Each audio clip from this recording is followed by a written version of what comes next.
구약 시대에는 출애굽한 이스라엘 백성들이 가나안 땅에 들어가서 반드시 세 가지 절기를 지켜야 돼요. 1년에 세 가지의 절기를 반드시 지켜야 됩니다. 그 첫째가 유월절. 유월절이 뭐죠? 애굽에서 양의 피 뿌리는 그날 빠져나왔죠. 우리의 구원받은 사실. 이걸 늘 점검해라. 그 말이겠죠.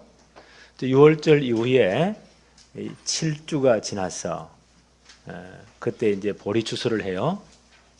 그래서 하나님 앞에 감사한 절기, 보리를 추수한다고 해서 보리맥자 써서 맥추절이라 하기도 하고, 6월절 다음에 7번 안식일을 지나니까 77절이라고 하기도 하고, 50일째가 되잖아요. 그래서 오순절이라 하기도 해요. 그래서 똑같은 말이에요. 보리를 추수해서 하나님께 감사한 절기, 하나님이 그들을 인도하신 것, 하나님이 역사하신 것 감사해서 드리는 절기고, 그 오순절날 예루살렘 교회에 성령이 역사했잖아요. 그래서 성령이 역사하고 예루살렘 교회가 형성되는 그런 놀라운 축복을 누립니다. 그래서 오순절로 우리에게 더 잘 알려있죠. 그 다음 가을이 되어서 모든 곡식을 다 거두고 과일들을 다 거두어서 그 창고에 넣는다. 그래서 수장이에요. 창고에 넣어 저장한다 그 말이에요. 그래서 하나님께 큰 영광을 돌리는 그 절기가 수장절이에요. 수장절 지내면서 이들은 40년 광야 생활에 하나님이 보호하셨잖아요. 그래서 광야에서 하나님이 그들을 인도하시고 먹이시고 보호하신 것, 이 모든 것을 생각하면서 편안하게 이 방에서 자지 않고 수장절 지킨 다음 일주일 동안을 바깥에 나와가지고 뭐 지붕 위라든지 거리에 초막을 치고 이렇게 천 텐트를 치고 거기에서 거하면서 후대들에 대한 교육을 시켰어요. 하나님 이렇게 우리를 인도하셨다. 올해도 하나님 이렇게 큰 축복을 주셨다. 이걸 그래서 초막절이라고 하기도 해요. 수장절, 초막절 같은 말이에요. 우리가 이제 천국 곳간에 알곡으로 다 들어갈 것을 우리가 바라보면서 그들은 이제 절기를 지켰어요. 그리고 내년에 또 하나님이 더 풍성한 은혜를 주실 것이다를 기대하면서 풍성한 감사와 함께 드리는 것이 수장절입니다. 그런데 이런 절기를 지킬 때 그들은요, 아무데나 지키는 게 아니고 반드시 하나님이 명령하신, 정하신 그 자리, 그게 어디요? 그게 성전이 있는 곳이에요. 성전에서. 그리고 구약시대니까 그들은 이제 성전 짓기 전에는 성막에서, 성막의 가장 핵심이 뭘까요? 번제단. 그렇죠? 성막은 그리스도를 예표하죠. 그 성막 성전의 가장 중요한 핵심은 번제단과 지성소에 있는 언약궤예요. 지성소는 아무나 못 들어가기 때문에 전대선되는 번제단 앞에다 하나님께 감사를 한단 말이에요. 번제단이 뭘 의미합니까? 주님의 십자가를 의미해요. 그들이 와서는 늘 거기서 번제를 드리면서 오실 메시아 그리스도와 그 십자가를 묵상하는, 우리가 그것 때문에 우리가 구원받고 하늘나라에 알곡이 되었지 않습니까? 하늘나라에 알곡 우리가 다 들어갈 것을 우리가 늘 바라보면서 풍성한 감사를 드리는 것, 그게 수장절의 진정한 의미입니다. 아마 성경적인 증거를 추수감사주의를 한다면 여기서 찾는 게 좋겠죠. 또 우리 한국은 미국에서 100년 전에 선교사들이 많이 파송이 되었습니다. 그 당시 미국이 굉장히 부흥운동이 일어나면서 젊은 20대 청년들, 아주 최고의 명문 대학을 다니는 그런 아주 엘리트 청년들이 선교사로 많이 지원을 했어요. 그래서 초창기에 우리 한국에 조선 구한말 들어온 선교사는 굉장히 똑똑한 분들입니다. 대단히 아주 대단한 분들이에요. 그 모든 것을 다 버리고 이 땅에 선교로 왔어요. 많은 분들이 완전히 그 미국과 여기는 여러 가지가 다르잖아요. 그러니까 풍토병으로 여러 가지 질병으로 미리 빨리 죽은 분들도 꽤 많아요. 그러나 그분들이 굉장히 우리나라의 역할을 감당을 했습니다. 하나님 우리나라를 정말 축복하셨잖아요. 그래서 아마 그분들이 들어올 때 미국의 여러 가지 땡스기빙 데이, 이 미국은 이 이번 주간이 굉장한 축제예요. 한 주간 땡스기빙 데이. 우리말로 하면 추석 설날 정도 될까요? 예. 전체 흩어졌던 가족들이 다 모이고 우리 추석 설날 다 모이잖아요. 그런 하나님께 예배드리고 감사하는 최고의 절기가 아닌가. 그분들의 어떤 그 절기, 그런 그 신앙의 풍습들을 그대로 가지고 들어온 거예요. 그래서 아마 11월 요새째 주일을 추수감사 주일을 정하자. 우리는 이미 추수 다 했잖아요. 여러분들이야 추수 다 보라고 지금 황량한 들판인데 그 어떤 그들이 전해준 그 문화 그대로 들어왔다. 그렇게 생각하시면 되고, 근데 절기 이러니까 구약의 모든 절기, 유월절, 오순절, 맥주절이라고 하죠. 오순절, 수장절은 그리스도에게 다 성취되었어요. 그렇죠? 딱 그리스도를 의미해요. 네. 신약시대에 사는 우리들이, 복음 안에 있는 우리들이 절기, 그리스도 안에 다 성취되었기 때문에 절기란 말보다는 추수감사 주일이란 말이 훨씬 더 성경적이다. 저는 그렇게 생각을 해요. 예. 그리고 이것은 미국적인 어떤 그 냄새가 많이 나잖아요. 그들의 어떤 문화를 그대로 가지고 왔으니까 그것도 좋다고 생각해요. 그러나 의미를 꼭 찾는다면 수장절의 의미. 한 해 동안 하나님께 너무너무 우리 복 주신 것 감사하면서 또 내년도에 하나님 풍성한 은혜를 주실 것을 또 미리 땅에서 감사하는 절기. 그것이 추수감사 주일의 의미가 아닌가. 우리는 농사 안 짓는데요. 우리 다 장사하고 사업하고 직장 다니고 일을 해서 하나님이 풍성한 은혜를 주셨잖아요. 거기에 대한 감사예요. 오늘 이 감사가 넘치기를 바랍니다. 우리는 지금 창세기를 계속 생각하는데 창세기 42장부터 45장 계속 지금 걸쳐서 요셉이 형들을 테스트하지 않습니까? 창세기 50장에서 형들을 계속 테스트한 장면이 몇 장이 나와요. 그만큼 양이 많다는 것은 중요하다는 거지요. 요셉이 무엇을 확인하고 싶은가요? 정말 이 형들이 언약을 붙잡았는가? 그리고 언약 공동체를 이룰 진짜 중요한 언약의 사람이 되었는가? 그리고 이들이 진짜 언약 중심으로 하나가 되었는가? 그 부분을 정말 확인하고 싶은 거예요. 그래서 몇 번 이런 지혜를 씁니다. 그들이 이제 요셉의 마음속에는 이분들이 정말 아브라함 가문의 언약을 붙잡았구나. 그리고 언약 공동체가 제대로 되었구나 하는 것을 요셉이 확인을 합니다. 그리고 오늘 45장은 그 형들에게 자기 자신을 밝히는 거예요. 모든 걸 확인하고. 요셉이 정말 지혜롭잖아요. 그리고 형들에게 이제 자기 지금까지 살아온 22년 하나님 역사하신 것, 이 모든 것을 포럼을 합니다. 노예로 팔린 그때부터 애굽 총리가 되어서 지금까지 된 모든 과정이 하나님의 언약 성취였다 하는 것을 포럼을 합니다. 첫째 봅시다. 자신을 알린 요셉. 창세기 45장 1절 2절에 요셉이 시종하는 자들 앞에서 그 정을 억제하지 못하여 소리 질러 모든 사람을 자기에게서 물러가라 하고 그 형제들에게 자기를 알리니 그때에 그와 함께한 다른 사람이 없었더라. 2절에 요셉이 큰 소리로 우니 애굽 사람들에게 들리며 바로의 궁중에 들리더라. 요셉이 마지막 유다의 호소를 듣지 않습니까? 정말 언약적인 믿음이 딱 견고한 유다의 호소를. 그리고 아마 이 베냐민을 데려가지 아니하면 우리 아버지가 너무너무 실망해서 슬픔 가운데 죽을 것입니다. 우리가 자식으로서 그 모습을 절대로 볼 수가 없습니다. 그분은 진짜 언약 가정의 언약 가문의 언약 공동체의 가장 중요한 중심에 선 분입니다. 이런 여러 가지 호소들을 해요. 그때 요셉의 마음이 얼마나 감동이 되었던지. 이 유다의 호소가 요셉의 마음을 감동시킵니다. 그래서 억제하지 못하고요, 이제 그 정을 억제하지 못하여 큰 소리로 울었다. 예, 모든 사람 불러가게 하고 형제들에게 자기를 알립니다. 3절 봅시다.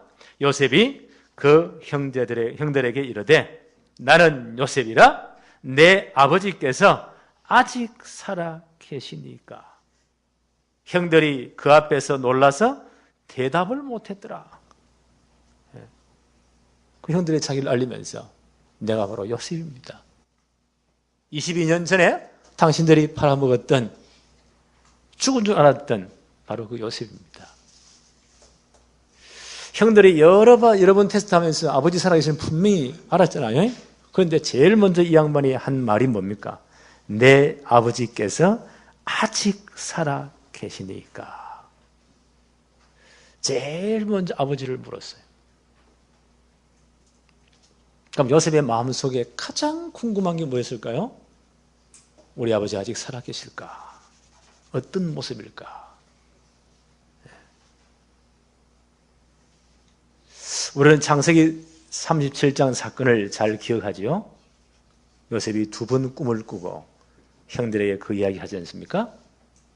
형들의 곡식단이 다 자기 단에게 절을 하고 해와 달과 11별이 자기 단에게 절을 하는 놀라운 꿈을 꿉니다. 우리는 이미 이 답을 알고 있습니다. 가정복음화, 세계복음화. 누구로 말미암아? 아브라함의 씨로 오실 그리스도로 말미암아 이 놀라운 일을 하실 것이다. 이 엄청난 일을 위해서는 이제 야곱의 12아들이 한 지파씩 이렇게 이제 역할을 감당해서 이스라엘 민족 공동체가 형성이 되어져야 돼요. 그래야 가나안 땅을 지배할 수 있어요. 그래야 그 땅에 유다의 그 아브라함의 씨로 유다의 혈통으로 그리스도가 오시게 되어 있습니다. 이 사실을 요셉이 너무너무 잘 알고 있잖아요. 이런 중요한 언약 성취를 위해서 요셉이 이제 선발대로 애굽에 파송된 거예요.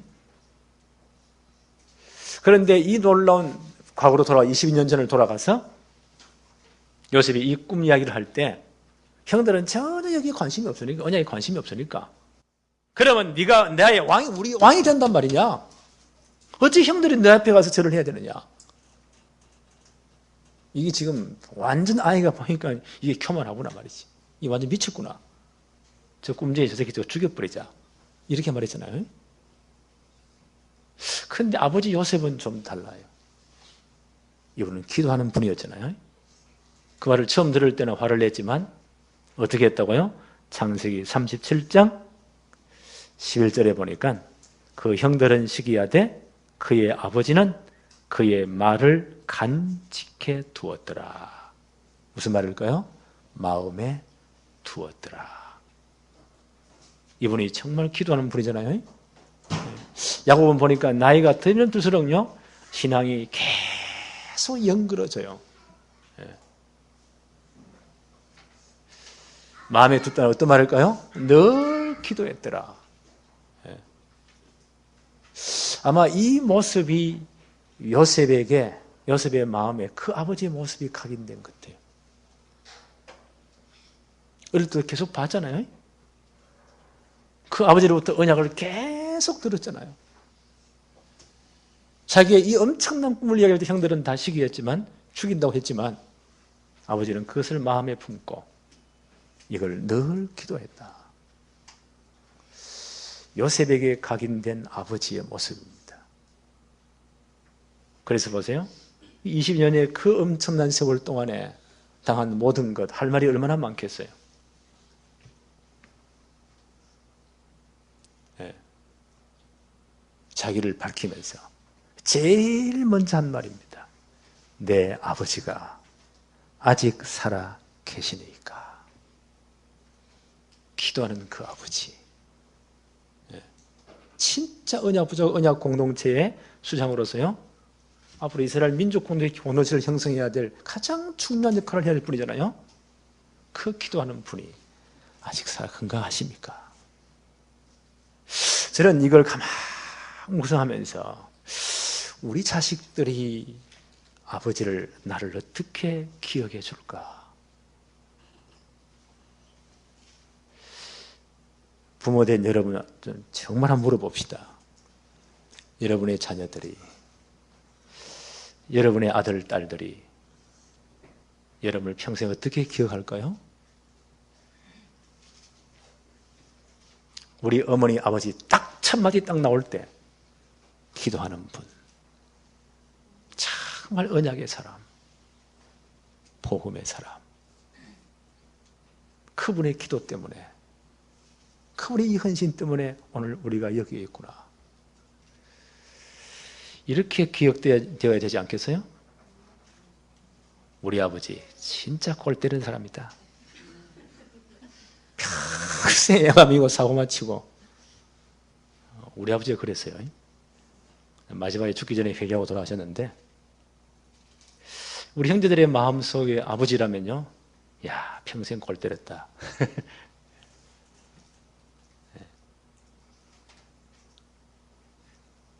그래도 참 그분이 참 그렇게 고집 있고 엉뚱한 분이었지만 자식들을 대학 공부, 그 어려운 시절에 공부시키기 위해서 참 노력을 많이 했다. 그건 인정한다. 뭐 그런 것 같아요.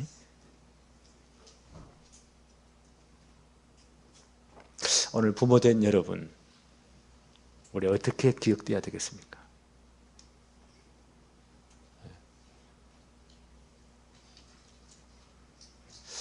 나부터도 여기 이 말씀을 생각하면서요, 하나님, 질문해서 하나님 앞에 내가 어떤 애비로 기억돼야 됩니까?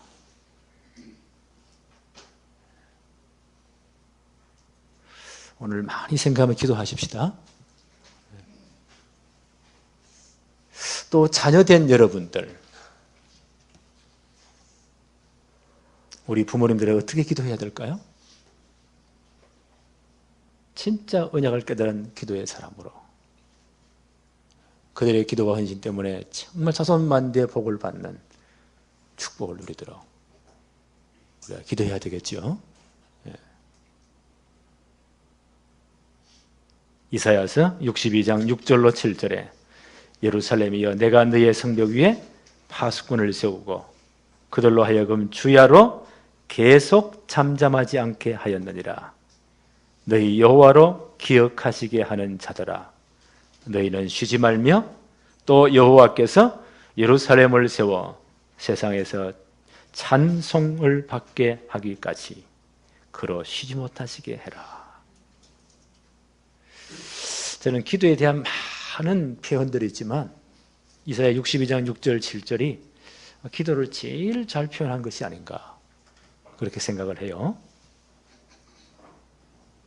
우리는 이 시대의 파수꾼들입니다. 부모는 자녀의 파수꾼입니다. 어떻게 하라고요? 주야로 계속 잠잠하지 않고 여호와로 기억하시게 해라. 하나님이 기억하시도록. 또 여호와께서 예루살렘을 세워 세상에 찬송을 받게 하기까지 그로 쉬지 못하시게 해라. 하나님으로 기억하시도록, 하나님이 쉬지 못하시도록 24시간 역사하도록. 나는 이게 기도라고 생각합니다. 우리 자녀들을 놓고, 우리 렘넌트를 놓고 얼만큼 기도하세요?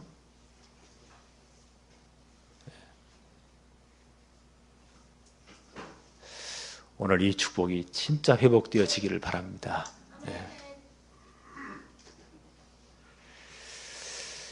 이 요셉의 인생 포럼, 신앙 포럼을 한번 보십시다. 형들 앞에 뭐라고 말을 합니까? 창세기 45장 4절부터 보니까 요셉이 이제 자기를 밝히면서 나는 당신의 아우 요셉입니다. 당신들이 애굽에 판 바로 그 아이입니다. 5절에 당신들이 나를 이곳에 팔았다고 해서 근심하지 마십시오. 한탄하지 마십시오. 형들이 얼마나 지금 겁이 나겠어요.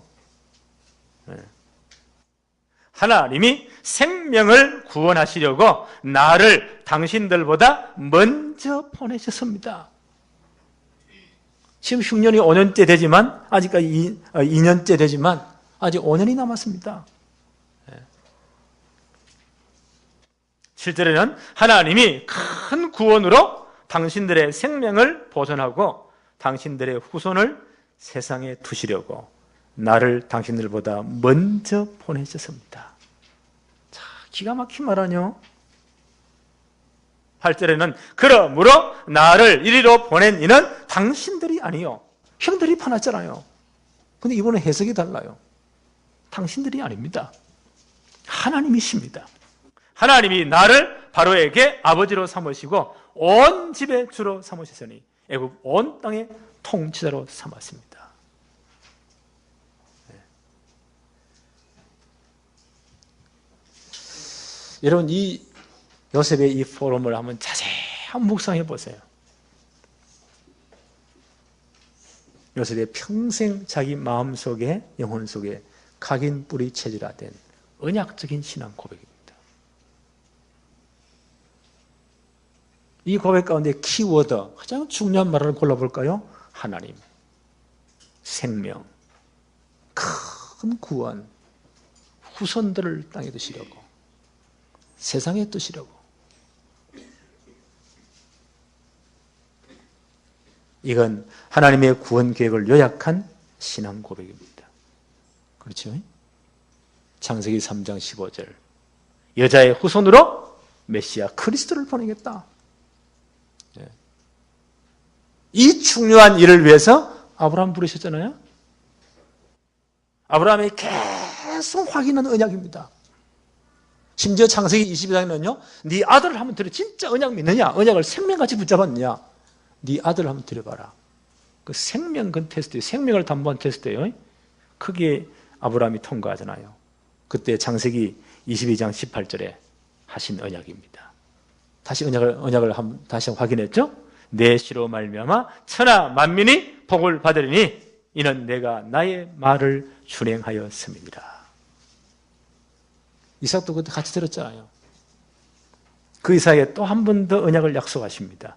창세기 26장 4절에 내 자손을 하늘의 별과 같이 번성하게 하며 이 모든 땅을 내 자손에게 주어 내 자손으로 말미암아 천하 만민이 복을 받게 할 것이다. 그 이삭의 아들 야곱이 형을 피해 도망갈 때 그때 하나님은 또 한 번 더 약속하십니다.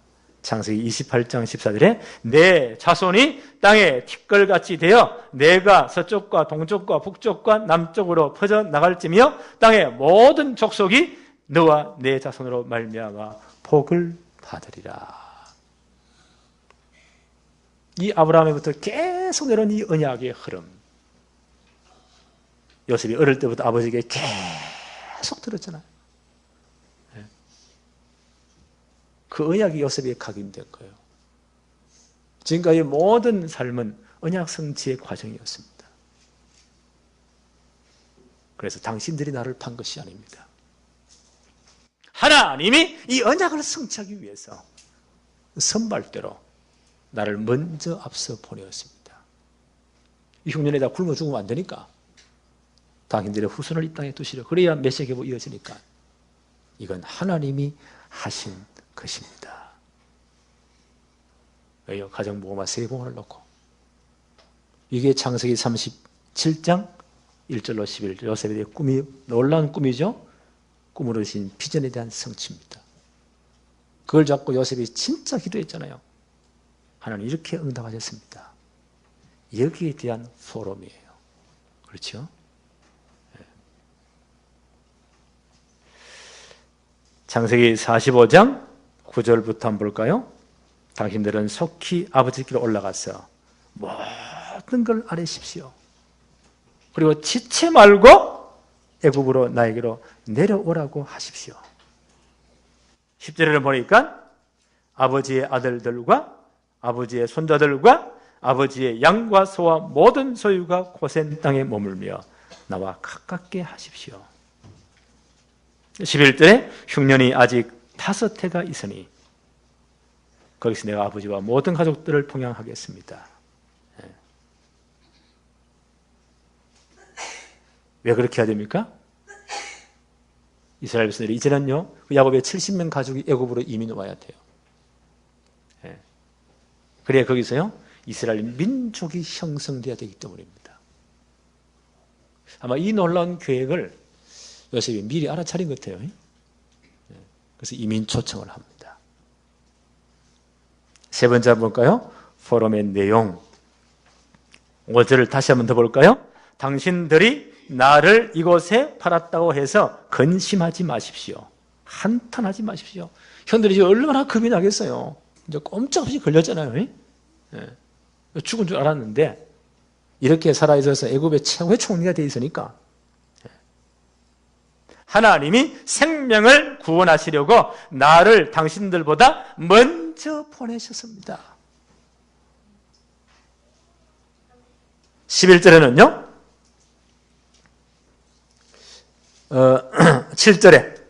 7절 하나님이 큰 구원으로 당신들의 생명을 보존하고 당신들의 후손을 세상에 두시려고 나를 당신들보다 먼저 보내셨습니다.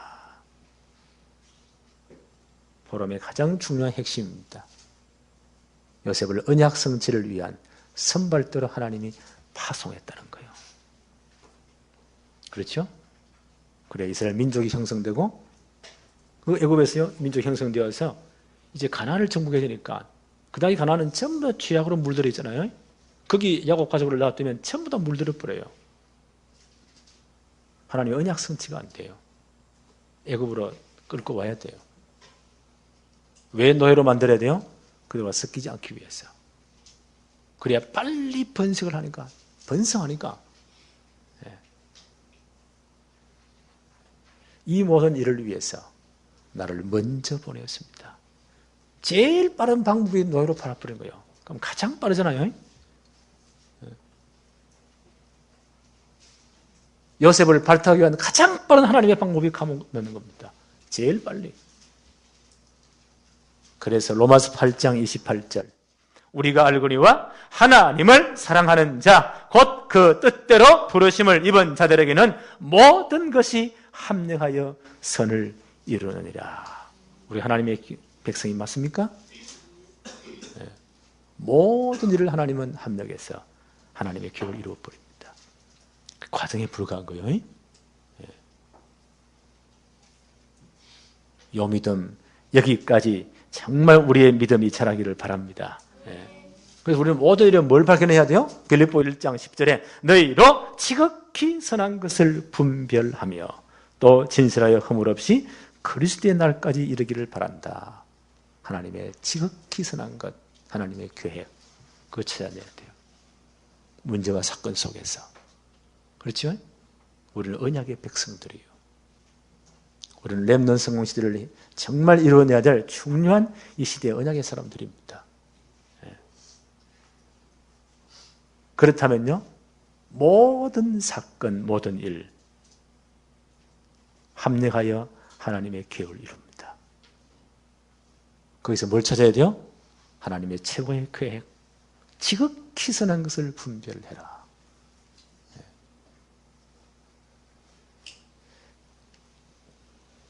8절에 요셉이 이렇게 말을 하죠. 그런즉 나를 이리로 보낸 이는 당신들이 아니요 하나님이십니다. 벌써 요셉이 해석이 다 다르잖아요. 하나님이 최고 계획 찾은 겁니다. 앞으로 우리 교회 이 시간 이후에는요 누구 때문에 누구 이런 말 하지 마세요. 하나님이 왜 이렇게 하셨을까? 우리 렘넌트들도요 우리 아버지 은혜를 왜 이렇게 골 때릴까 이렇게 생각하지 마세요. 하나님의 계획이 뭘까? 저분들의 단점은 뭐고 장점은 뭘까? 그럼 내가 뭘 취해야 될까? 그리고 나는 어떻게 해야 될까? 최고의 답 나와버립니다.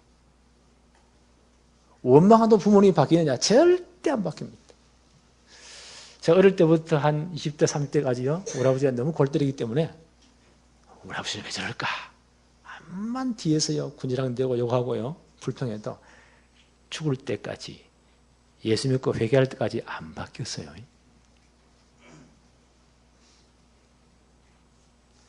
하나님의 계획을 찾으니까 나를 목사로 만들려고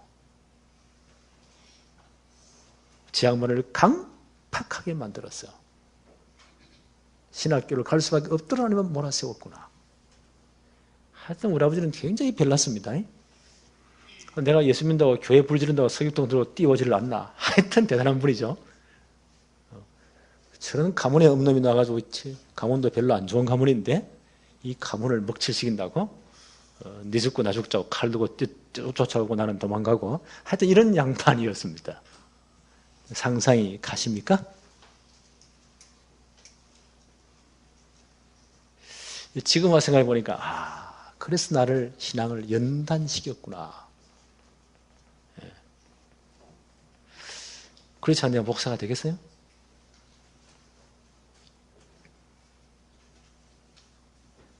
이게 하나님의 교육의 가장 빠른 방법이었구나. 나는 대학 졸업하고 대학원 졸업, 신학대학 졸업하고 군대 갔다고 해서 최단기로 한 번도 쉬지 않고 계속 올라갔어요. 하나님이 그렇게 몰아넣었었구나.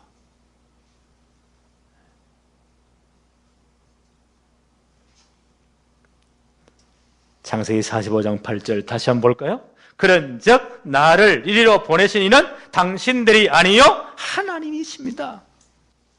하나님이 나를 바로에게 아버지로 삼으시고 온 집의 주로 삼으시며 애굽 온 땅의 통치자로 삼았습니다. 그래야 하나님 영광이 드러나니까. 그래야 전 가족들 애굽에 이민 초청할 수 있으니까. 인간의 일을 넘어선 하나님의 섭리를. 그렇죠? 손해졌다 기쁘다 그 정도가 아니죠? 축복을 넘어선 하나님의 언약을, 언약 성취를 위해서 하나님 이렇게 하셨습니다.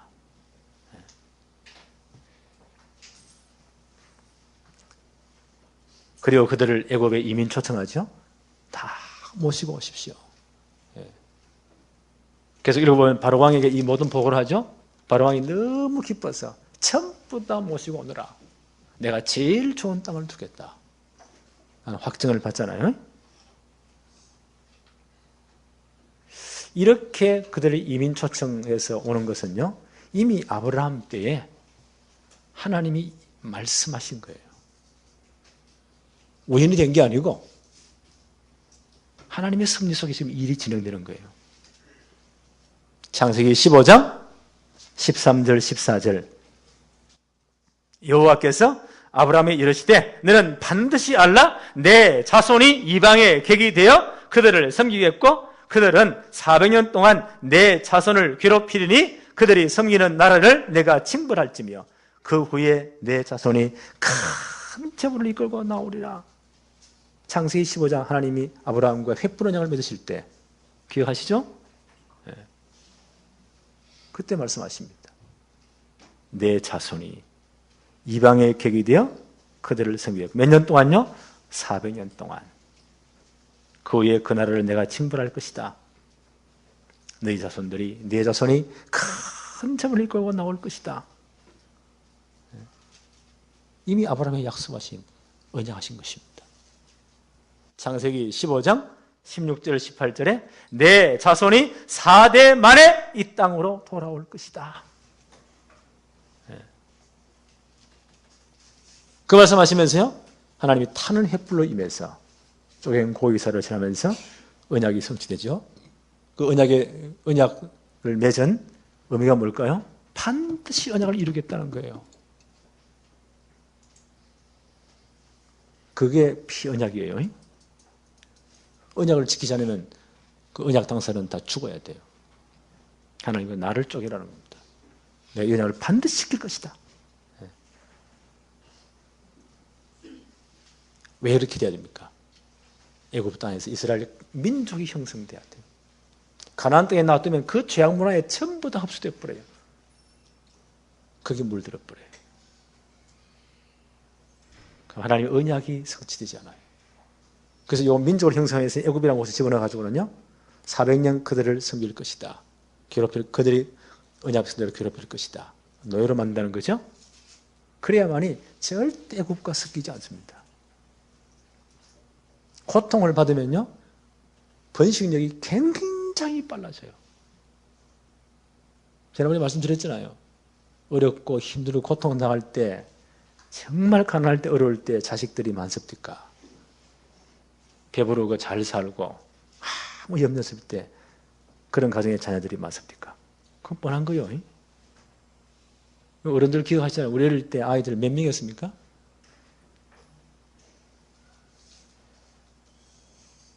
보통 7, 8명, 어떤 학생은 10명. 저는 우리 이모님이 10명이 넘기 때문에 다 기억을 못해요. 그랬습니다. 요즘 보세요. 너무 잘 사는데 아이를 안 낳아요. 그리고 학자들은 말하기에 2020년 점을 찍고 우리나라가 계속 인구가 이제 밑으로 내려오면 국가 경쟁력이 없어진다. 큰 위기가 온다. 하나님 이렇게요. 애굽에 집어넣어서 노예로 만들어야만이 절대 섞이지 않고 신앙을 딱 보존할 수 있고 그들이 빨리 번식을 해요. 그래서 사업에 나갈 만한 남자 20세 이상이 60만 좀 될 때 한 400년 걸려서요. 이거는 인간의 상식으로 이해할 수 없는 번식이에요. 하나님의 축복이에요. 그때 모세를 집어넣어서 출애굽시키잖아요. 이게 하나님의 섭리입니다. 요셉이 이 모든 걸 바라보면서요. 여기에 언약적인 헌신을 한 겁니다. 이 중요한 하나님의 계획에 그 형제들이 제대로 이걸 이해하고 헌신할 만한 믿음의 수준이 되었는가. 이걸 요셉이 계속 테스트한 겁니다. 이걸 놓고 정말 우리 형제들이 완네스가 되었는가. 그걸 확인하고 싶은 겁니다. 오늘 창세기 45장 14절 15절 한번 볼까요? 자기 아우 베냐민의 목을 안고 우니 베냐민도 요셉의 목을 안고 우니라. 요셉이 또 형들과 입맞추고 안고 우니 형들이 그제서야 요셉과 말하더라. 천천히 내려봐서 언약으로 이제는 하나가 딱 된 겁니다. 진정한 완네스가 된 겁니다. 네. 그리고 이제 애굽으로 이민 초청을 당하고요. 하나님의 중요한 계획이 이루어지는 거예요. 말씀을 정리합시다. 하나님 우리 교회의 중요한 언약으로 하나님 주신 1000명이에요. 하나님이 1000명으로 주신 것 렘넌트 성공시대를 만들어라. 지금 우리나라 현실을 보면서요. 대통령 한 분이 그 중요한 분이 이상한 무당 같은 사람 말을 듣고 40년 지금 모든 걸 결정했으니까 청와대까지 들어간다고 그 문제가 안 들어갈까요? 영적인 상태는 그대로 가지고 들어가는 거예요. 이런 이제 여러 가지 아픔이 지금 있단 말이에요. 보면서 이게 우리 현장이 우리에 주는 메시지예요. 하나님은 사건을 통해서 우리에게 말씀을 주시고 메시지를 주시거든요. 한국 교회가 진짜 시대를 책임질 만한 일꾼들을 만들지 못했다는 거예요. 한국 교회는 지금도 막 박정희 대통령이 잘 살아보세요 새마을 노래 부르면서 교회 부흥도 함께 됐잖아요. 한때 부흥회가 대단했잖아요. 막 끌어모으고 어마어마한 교회를 짓고 세계에서 제일 큰 교회는 한국에 다 있잖아요. 성도도 제일 많고. 근데 한국은 입고자리가 되었습니다.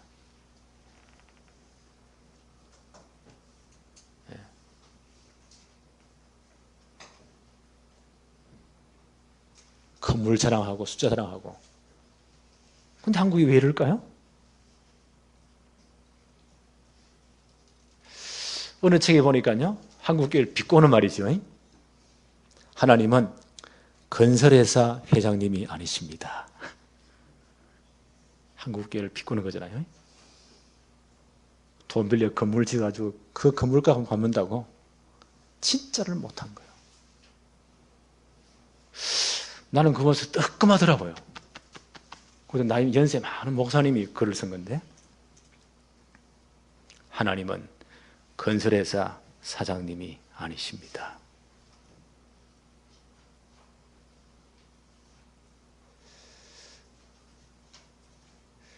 진짜 우리가 이제는요 회개하면서 시대를 책임질 일꾼 제대로 키워야 됩니다.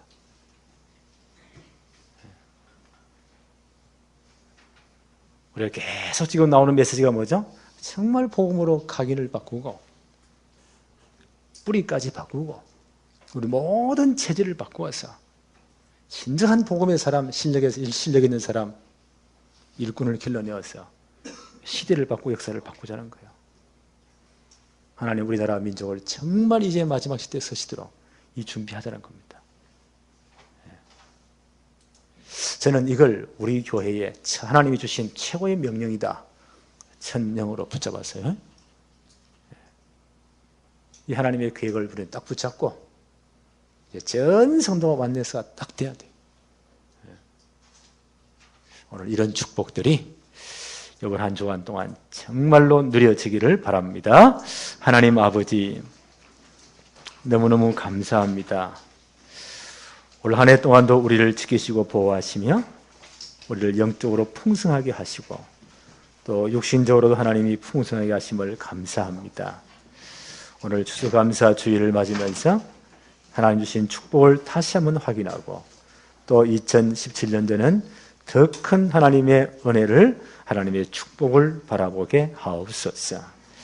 이 나라와 이 시대 지금 우리 한국의 상황을 보면서 한국 교회가 정말 역사 앞에 회개하게 하여 주옵시고 정말 이제 우리 후대들을 제대로 복음의 사람, 실력의 사람으로 키워서 시대 살리며 미래 살리며 마지막 시대 세계 복음화를 이 준비할 수 있도록 이런 렘넌트 성공시대를 반드시 만들 수 있도록 우리 교회를 축복해 주옵시며 이 언약 속에 하나님의 절대 계획 속에 모든 중직자들, 교육자들, 모든 성도님들 렘넌트가 완내스되게 하여 주옵소서. 예수님의 이름으로 기도합니다. 아멘.